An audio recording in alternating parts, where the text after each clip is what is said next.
सासू बदल तू अपन व्यवहार हो, जमाना आइल बहुआ के। सासू बदल तू अपन व्यवहार हो, जमाना आइल बहुआ के। सास चलली खाना बनावे, बहुआ चलली खाए। सास चलली खाना बनावे, बहुआ चलली खाए। अब धोवा सासु थरिया हमार हो, जमाना आइल बहुआ के। अब माज सासु बरतन हमार हो, जमाना आइल बहुआ के। सासु बदल तू अपन व्यवहार हो, जमाना आइल बहुआ के।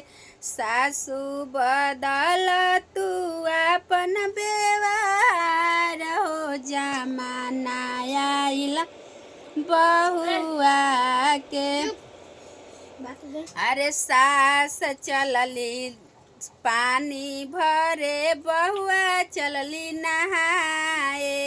सास चलली पानी भरे, बहुआ चलली नहाए। तब धोवा सासु थरिया हमार हो, जमाना आइल बहुआ के। अब फीच सासु लुगावा हमार हो, जमाना आइल बहुआ के।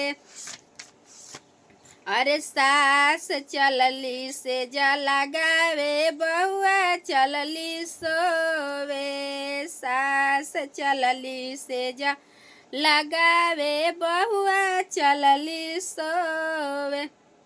तब मिस सासु गोड़ावा हमार हो, जमाना आइल बहुआ के। अब मिस सासु गोड़ावा हमार हो, जमाना आइल बहुआ के।